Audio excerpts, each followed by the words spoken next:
शरीरेन्द्रिय सत्त्वात्म संयोगो धारि जीवितम् नित्यगर्षानुबन्धश्च पर्यायैः आयुरुच्यते।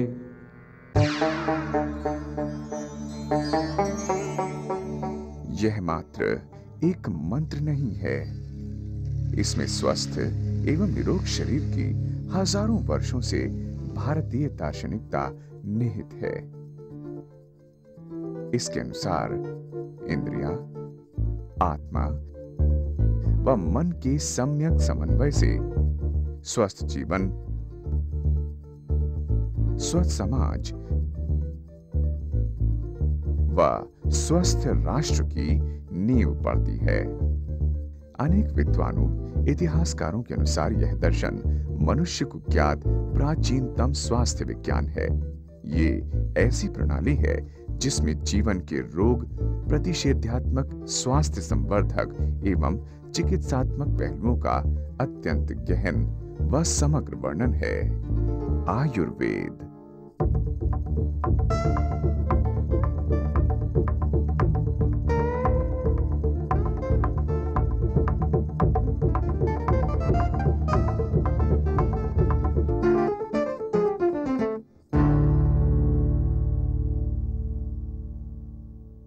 संस्कृत में आयु का अर्थ है जीवन और वेद का अर्थ है ज्ञान। इस तरह आयुर्वेद जीवन का ज्ञान या विज्ञान है। आधुनिक इतिहासकारों का विश्वास है कि आयुर्वेद का जन्म 5000 से भी अधिक वर्षों पूर्व हुआ। 1000 वर्ष ईसा पूर्व आयुर्वेद के सिद्धांतों व तथ्यों को विस्तृत रूप से लिपिबद्ध व क्रमबद्ध किया गया था। काय चिकित्सा व शल्य चिकित्सा पर प्राचीन प्रमुख पुस्तकें हैं चरक संहिता और सुश्रुत संहिता।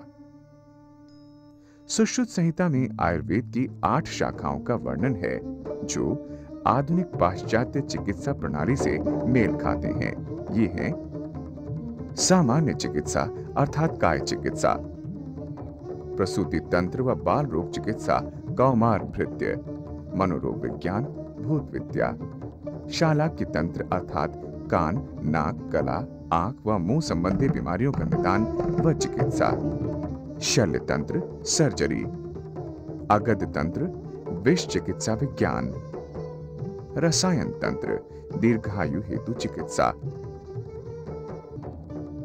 और वाजीकरण तंत्र। यद्यपि आयुर्वेद प्राचीन चिकित्सा विज्ञानों में से एक पद्धति है, तथापि इसकी कार्यप्रणाली आधुनिक है। अतः आयुर्वेद प्रणाली को प्रायः सभी चिकित्सा पद्धतियों की जननी कहा जाता है। आयुर्वेद के प्राचीन उद्भव के बाद बहुत कुछ बदल चुका है, पर भारत में आज भी करोड़ों लोगों के इलाज व स्वस्थ जीवन की पहचान, साधन और मानवता के लिए आशा की किरण आयुर्वेद ही है। प्राचीन यूनान की चिकित्सा पद्धति की तरह आयुर्वेद रोष सिद्धांत पर आधारित है। प्राचीन भारतीय दर्शन के अनुसार ब्रह्मांड 5 तत्वों से निर्मित है। पृथ्वी, जल, अग्नि, वायु तथा शून्य अथवा आकाश। मानव के शरीर में भी ये तत्व 3 अलग सम्मिश्रणों में पाए जाते हैं। इन्हें त्रिदोष के रूप में जाना जाता है। ये हैं वात, पित्त और कफ। मनुष्य को स्वस्थ रखने के लिए आवश्यक है कि इन तत्वों का सही संतुलन बना रहे। सही संतुलन से स्वास्थ्य उत्तम बनता है और असंतुलन से मनुष्य रोगी हो जाता है। आयुर्वेद रोगों की रोकथाम पर अधिक जोर देता है और स्वास्थ्य संरक्षण के लिए व्यक्ति के जीवन में सही विचार, भोजन, जीवन शैली व जड़ी बूटियों के संतुलित प्रयोग की आवश्यकता को प्रोत्साहित करता है। ये कहना अतिशयोक्ति नहीं होगी कि आयुर्वेद ही चिकित्सा की एकमात्र ऐसी प्रणाली है जिसमें चिकित्सा से कोई दुष्प्रभाव नहीं होते। आयुर्वेद और आधुनिक चिकित्सा विज्ञान एक दूसरे के पूरक हैं। आयुर्वेद का उपयोग पाश्चात्य दवाओं के साथ भी किया जा सकता है ताकि व्यक्ति अधिक शक्तिशाली बने व कम बीमार पड़े तथा उपचार या सर्जरी के बाद शरीर का पुनर्निर्माण हो। दक्षिणी भारत का राज्य केरल आज आयुर्वेद का पर्याय बन गया है। यह प्राचीन प्रणाली नई पहचान व नए दृष्टिकोण के साथ वहां प्रयोग की जा रही है। आयुर्वेदिक शिक्षा को बढ़ावा देने, औषधियों के विकास, औषधीय पौधों के संरक्षण तथा शोध के प्रति भारत सरकार समर्पित है। इस उद्देश्य को ध्यान में रखते हुए 1995 में सरकार ने स्वास्थ्य व परिवार कल्याण मंत्रालय के अंतर्गत आयुर्वेद, योग, प्राकृतिक चिकित्सा, यूनानी, सिद्ध और होम्योपैथी विभाग की स्थापना की, जो आयुष विभाग के नाम से भी जाना जाता है।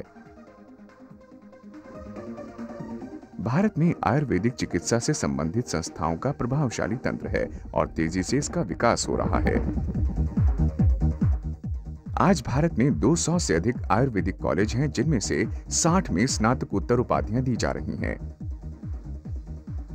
शिक्षण और नैदानिक प्रशिक्षण के लिए व्यापक पाठ्यक्रमों के माध्यम से स्नातक छात्रों को 5.5 वर्ष की अवधि तक और स्नातकोत्तर छात्रों को 3 वर्ष तक आयुर्वेद की शिक्षा दी जाती है।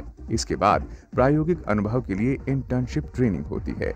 हालांकि विश्वविद्यालयों के माध्यम से संस्थागत प्रशिक्षण 100 वर्ष पहले शुरू हो चुका था, किंतु 1970 में भारत सरकार ने केंद्रीय भारतीय चिकित्सा परिषद का गठन किया। ये एक वैधानिक संगठन है जिसे शिक्षा के मापदंड तय करने, प्रैक्टिस करने वालों का केंद्रीय रजिस्टर बनाने, नैतिकता के मापदंड बनाने व विश्वविद्यालयों द्वारा प्रदत्त चिकित्सकीय योग्यता को मान्यता देने या खत्म करने की सिफारिश करने के अधिकार दिए गए। सरकार ने एक अखिल भारतीय आयुर्वेद संस्थान की स्थापना का निर्णय किया है, जो कि स्नातकोत्तर शिक्षा, अनुसंधान और स्वास्थ्य देखरेख का अति आधुनिक संस्थान होगा। वैद्यों द्वारा तैयार की जाने वाली औषधियों का अब उद्योगों द्वारा बड़े स्तर पर उत्पादन किया जा रहा है। औषधि नियंत्रण अधिकारियों द्वारा पंजीकृत 8000 से अधिक लाइसेंस प्राप्त आयुर्वेदिक फार्मेसियां हैं। लगभग 3000 अस्पताल हैं और लगभग 15,000 डिस्पेंसरियां हैं और देश भर में 4,30,000 से ज्यादा पंजीकृत आयुर्वेदिक प्रैक्टिशनर हैं। गुणवत्ता बनाए रखने के लिए दवा जांच की सरकारी औषध प्रयोगशालाएं हैं, जिसमें शीर्ष स्तरीय pharmacopoeial laboratory for Indian medicine भी है, जिसकी स्थापना 1970 में हुई थी। साथ ही कई वैज्ञानिक संस्थाएं और प्रयोगशालाएं भी दवाओं की गुणवत्ता जांच में लगी हैं। राज्य स्तर पर 23 लाइसेंसिंग अथॉरिटी और ड्रग कंट्रोलर हैं। आयुर्वेद फार्माकोपिया समिति दवाओं की गुणवत्ता, शुद्धता व शक्ति के मापदंड निर्धारित करती है। विज्ञान व प्रौद्योगिकी का प्रयोग आयुर्वेदिक उत्पादों के निर्माण में किया जा रहा है। वे समाज में आयुर्वेद को सामयिक रूप में फिर से ला रहे हैं और 5000 वर्ष प्राचीन चिकित्सा विज्ञान के रहस्यों पर से पर्दा उठा रहे हैं। आज आयुष विभाग आयुर्वेद के विकास व संरक्षण हेतु कार्यरत है। अतः प्राचीनतम शास्त्रों में वर्णित 35,000 से अधिक औषधियों को संकलित कर सरकार ने आयुर्वेद के परंपरागत ज्ञान की डिजिटल लाइब्रेरी बना ली है। आज के स्वास्थ्य परिरक्षण के परिप्रेक्ष्य में भारत आयुर्वेद की सार्वभौमिक उपयोगिता प्रकट करने की ओर अग्रसर है।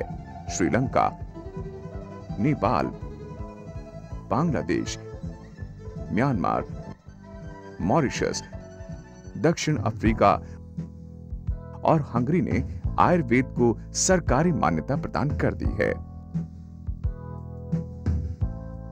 आज जबकि आयुर्वेद व इससे जुड़ी प्रणालियां भारत व विश्व में अपनी छाप छोड़ रही हैं, वे न केवल 5000 वर्षों के प्राचीन इतिहास को ही दर्शाती हैं, बल्कि भारत की सभ्यता व संस्कृति की भी झलक देती हैं, जो पूरे विश्व में फैल चुकी है।